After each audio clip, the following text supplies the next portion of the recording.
Hello and a very warm welcome to Bhutan This Week, our weekly news magazine program with me, Kipchu. Our top stories this week.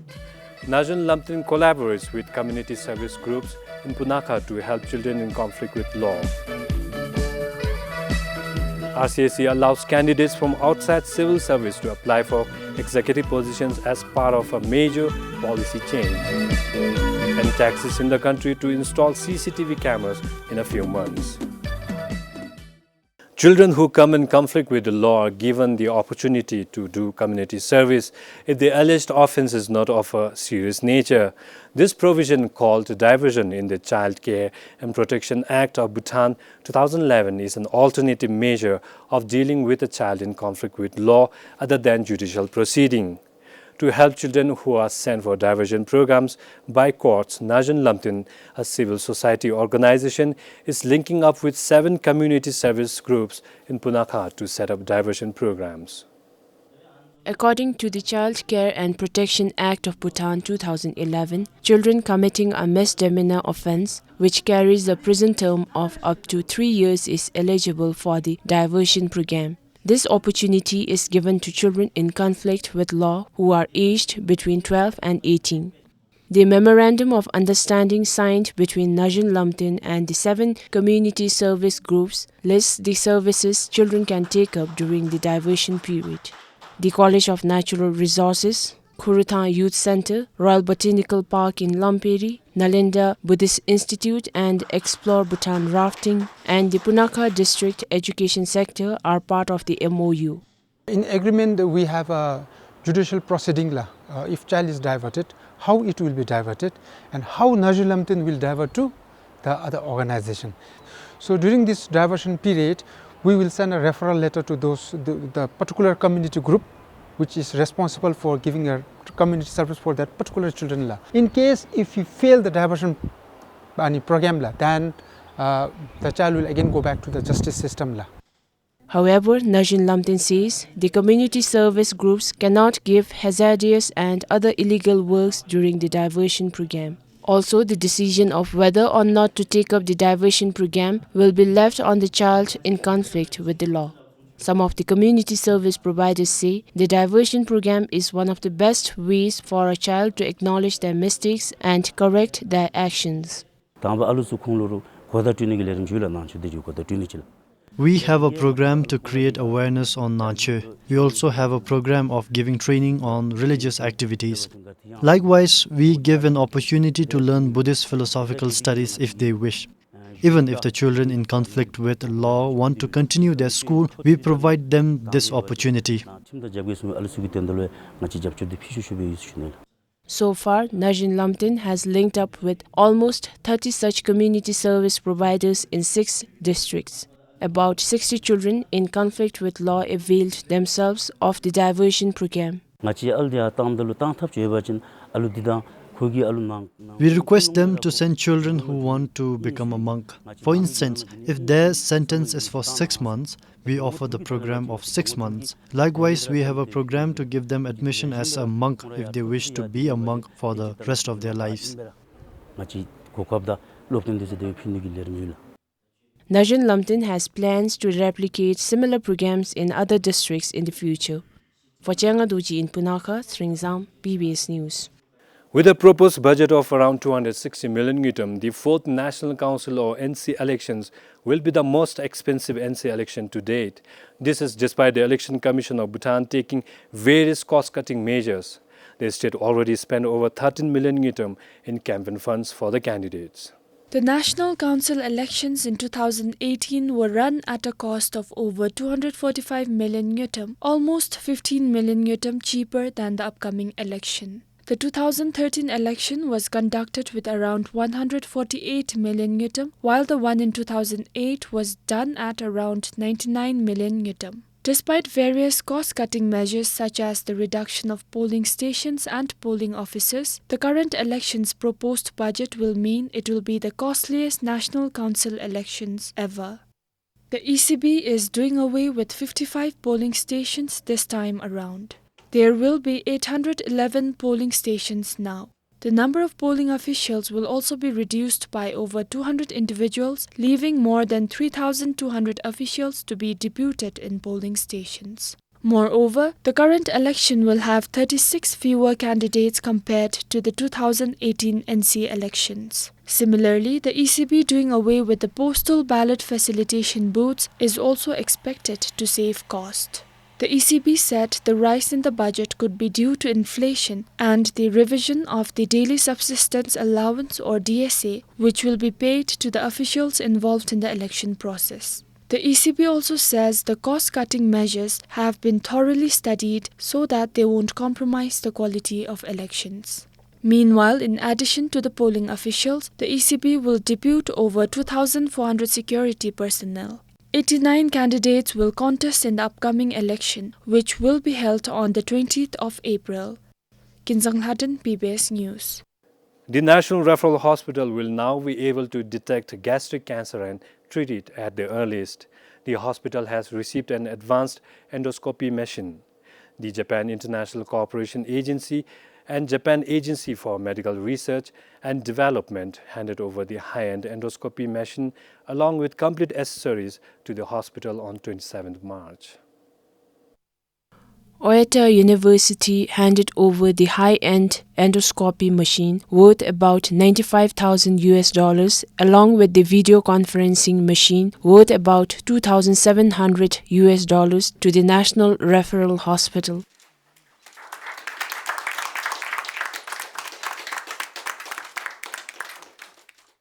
Through the video conferencing machine, the doctors will be able to communicate live with the professors in Japan. This is part of the Science and Technology Partnership for Sustainable Development project supported by JICA and the Japan Agency for Medical Research and Development. The Keisar University of Medical Sciences of Bhutan and Oita University launched the project in August last year. The project aims to eliminate Helicobacter pylori-related deaths in Bhutan by building institutional capacity. Further, the 5-year project, worth about $3.3 million, aims to enhance the endoscopy skills of Bhutanese doctors by providing high-end equipment and training. It has new additional features. We can also know the extent spread within the surface of the stomach. As of now, what we are doing was, because we didn't have these facilities, we used to do the surgery. We had to open the abdomen and remove that cancerous portion. But now, in future, with these facilities, we can actually remove these small cancers by using an endoscope only without opening the abdomen. The project will also establish a rapid diagnosis kit production facility for H. pylori at the Royal Center for Disease Control, develop research capacity on gastric cancer, and conduct a community-based study on awareness of H. pylori and associated gastric cancer prevention measures.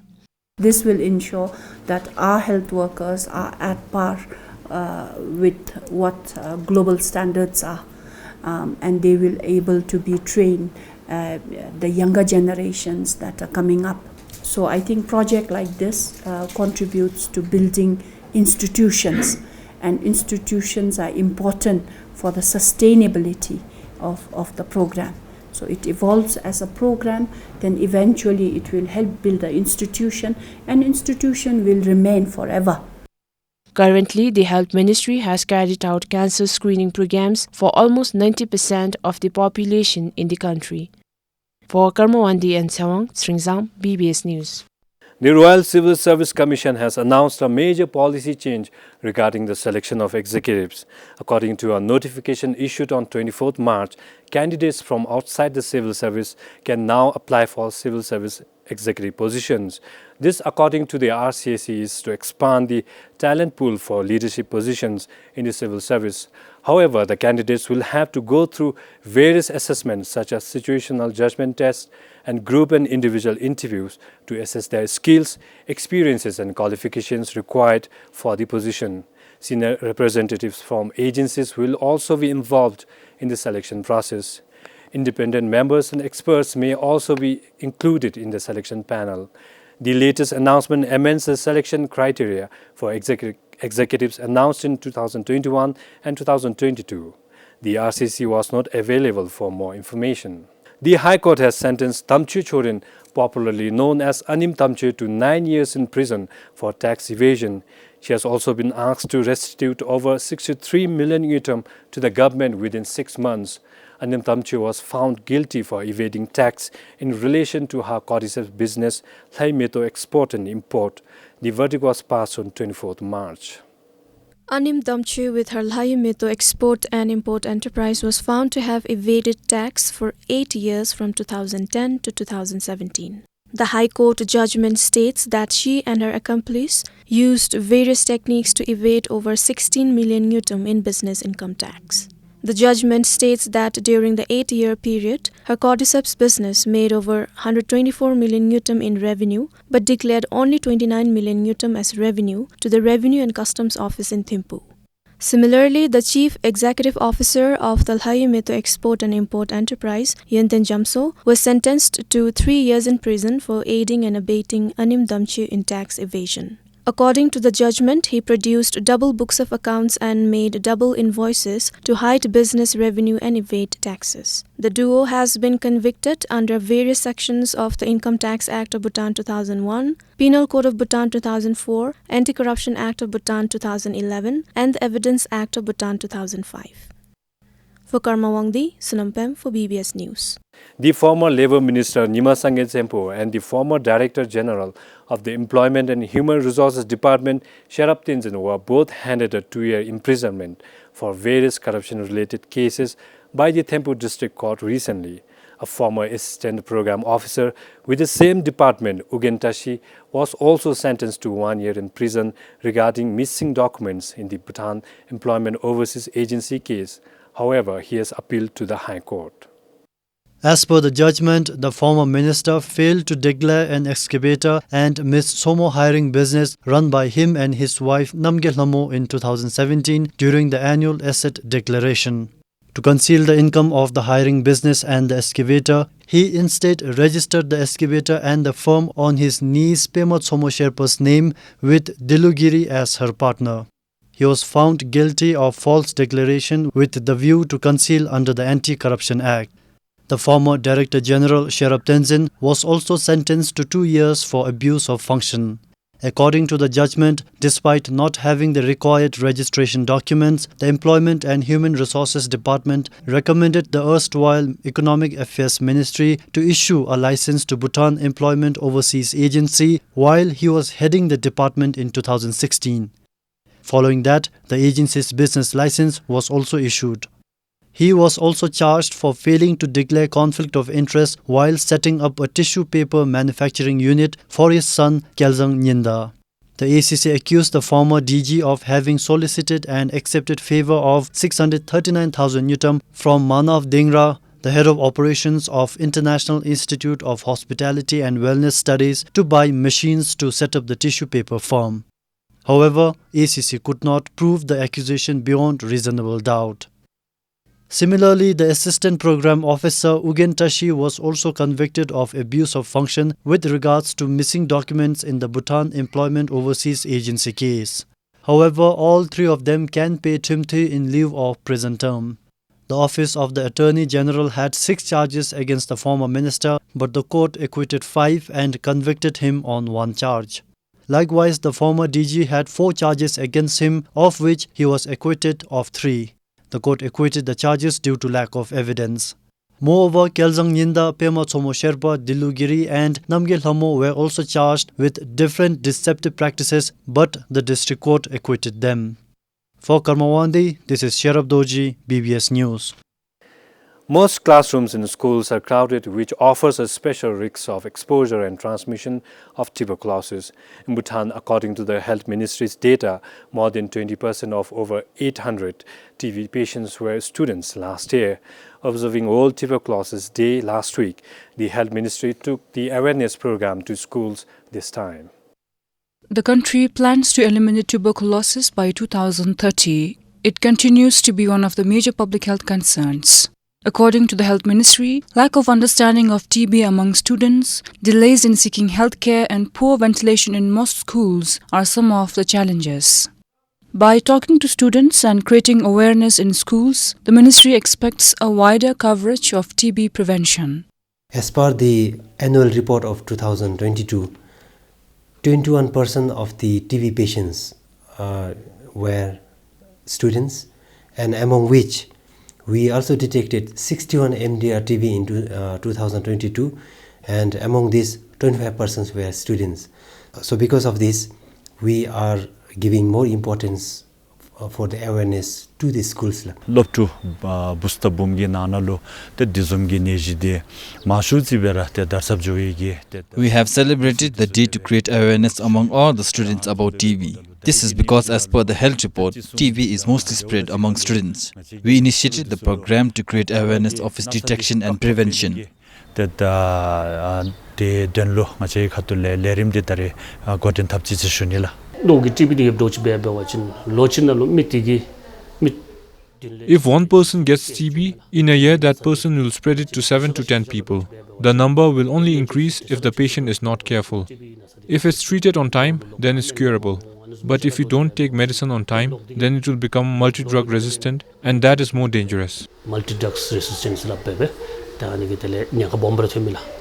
Students said such initiatives will not only benefit them but will also help them create awareness in their families. If one person that is affected by tuberculosis and coughs or sneezes near the person who is not affected, the bacteria present in the person will transmit to another person and get affected by tuberculosis.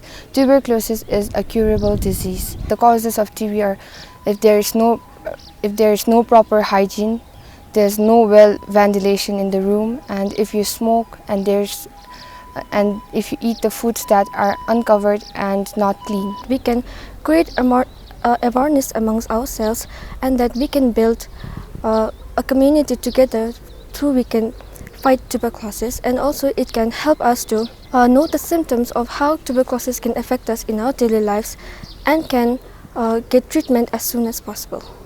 According to the Health Ministry, 26 people died from TB last year. For Karmongdi, Phupke, PBS News. The next time you take a cab, remember to smile because you will be recorded. The Bhutan Taxi Association has decided to install closed-circuit television or CCTV camera in taxis across the country. The decision was made during the two-day awareness program on traffic regulations this week. The CCTV cameras, which are meant for the safety of both passengers and drivers, are expected to be installed in a couple of months. More than 800 taxi drivers took part in the awareness program in Thimphu. According to the chairperson of the Taxi Association, the CCTV cameras will be capable of recording videos in the front, rear and inside the taxis. The proposed CCTV cameras will have motion sensors and night vision features. We are facing difficulties with funding. We are talking with some organizations we have connections with. We are planning to collect an affordable amount of money from the taxi drivers as well. The chairperson said that depending on the quality of the cameras, the price would be about 30,000 yutam. Cheaper options are also available at about 15,000 yutam. The chairperson said taxi drivers are willing to pay some amount to cover the cost. We discussed collecting 7,000 yultrum from the drivers, especially electric vehicles. We have received complaints about scratch, pain and broken parts from the electric vehicle drivers. With the installation of the cameras, this can be monitored, so all the taxi drivers are willing and are supportive of the amount to be collected. Camera digi ngachalu nyensung besubela te ngachalu nyensung besuma se ngachagebe ta ngachigari. In cases like hit and run, we can identify the culprit at the moment, especially at night when we are threatened with weapons or have trouble getting fares from passengers. Such cameras will be very helpful. te namto numo beoshin te ngachara tarna mola najin disugi te lalichige tabbe madu lalu passenger chalo lip me hemogi passenger Some passengers leave their belongings when they exit the taxi. We have no idea to whom it belongs. The next passenger takes the belongings. This can be prevented now. On top of that, being a female driver, we do not know how the passengers entering our vehicles are. Looking at this kind of situation, it will be really helpful. The Bhutan Taxi Association procured and tested 2 such cameras recently. The association plans to install a few more cameras to check how they perform in other districts like Phinsiling and Tashigang. After that, the association plans to install cameras in all taxis in the country. Changadawa, PBS News. The live public debate for the National Council elections is in full swing with the poll day just a few weeks away. This gives voters the opportunity to choose the right candidate. But not everyone, and particularly the younger generation, is interested to watch the live debate. However, a group of students in Shemga managed to make time to watch the live debate held recently. The students, who are members of the Democracy and Media Club in Shemga Central School, say watching the live debate helped them better understand the parliamentary and electoral processes and the role of the National Council as the House of Review. This was the scene at the multipurpose hall of the Shemga Primary School on the evening of last Thursday. It was packed with people from different sections of the society in Shemga. The BBS live broadcast of the National Council candidates was set to go on air. Among the audience are those 2 girls, the youngest ones to experience and observe the National Council public debate.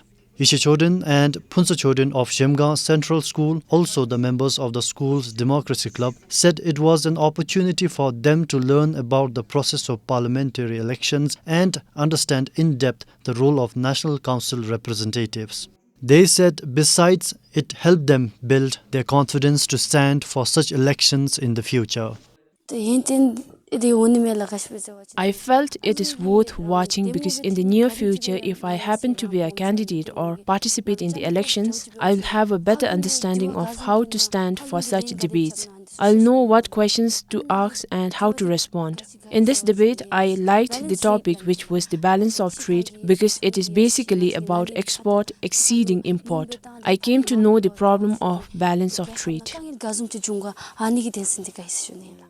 Besides understanding elections and democratic processes, a few members of the media club from the same school said they got to understand the role of media in the election process, starting from the basics, including camera setup, lighting, and online editing to moderate debate. They said they read about media's function in elections only in books until now. Being a media student, I felt it was a good opportunity to attend the live debate because I observed many media-related activities such as camera setup and learned a lot being a media student. Me as a media student, I learned so many things and I feel very excitement to see this for the first time. And if ECB could further grant us opportunity to join the meetings, we would feel very grateful as we get to know more about the NCs and the media. The Shemga Central School initiated the Democracy Club in 2015 to inculcate the importance of voting in young minds so that they will exercise their franchise and shoulder citizenry responsibility. The public debate takes place every 5 years. The students said while the participants standing for the debate might keep changing every election, the lessons people draw from it will stay on for years. For Pema Samrup in Shemga, this is Sherab Doji, BBS News.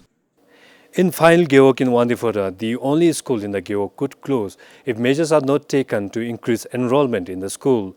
As the school is located quite far from the villages, parents send their children to schools in other Gewoks where there are boarding facilities. However, this might change. The Gewok office is building shelters for parents and children to live near the school. This has encouraged the parents to keep their children continue studying in the school. This is Pinsum Deki Primary School located next to Phayu Geok office. There are more than 70 students here. However, due to less number of students, the school does not have a boarding facility today. Some parents live near the school to look after their children in temporary sheds built by themselves. However, many students still walk for hours to get to the school every day. But the situation might change soon. A semi-permanent structure is almost nearing completion. This will accommodate around 12 students and their parents. Another structure will be built which will accommodate 4 students and their parents. The Geok office is spending around 1.4 million yutam for the construction.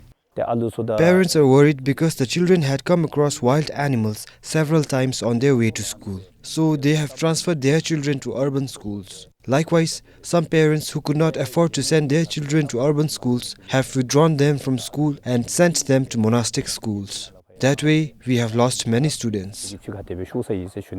Besides the shelter construction, the Geok office has arranged other structures such as the Geok ECCD Center to accommodate the students and parents for now as the academic year has already begun. Because of this, students' enrollment has increased in the school. Our gov told us to admit our children to our own school as the number of students in it was very less. Told us that they would even arrange the place to stay for us nearby the school. We are currently staying in the ECCD building and we are thankful. As we stay with our children in our self-made temporary sheds, it is difficult to maintain hygiene. We did not admit our children here in Finsum Diki Primary School earlier, as the school is far from our home. Therefore, we have admitted our children in Kaji Primary School as the school was closer to our village.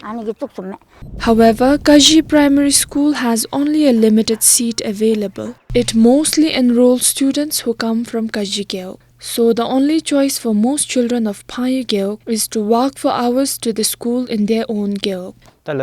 Some students hardly reach for morning breakfast as their homes are quite far from the school. Let alone doing their homework, some of them are too tired to even take dinner after reaching home from school. The Geok office doesn't intend to leave it there. Similar shelters will be built if needed in the future. Likewise, it plans to bring boarding facilities to the school by increasing the number of students. The Geok has around 200 households. Meanwhile, the district education sector has no plans to provide boarding facilities to the school as of now. The office says for a school to be eligible for boarding facilities, it should have at least 100 students walking for more than 5 kilometers to the school. For Changa Doji in Wandipota, Kinzang Haden, PBS News.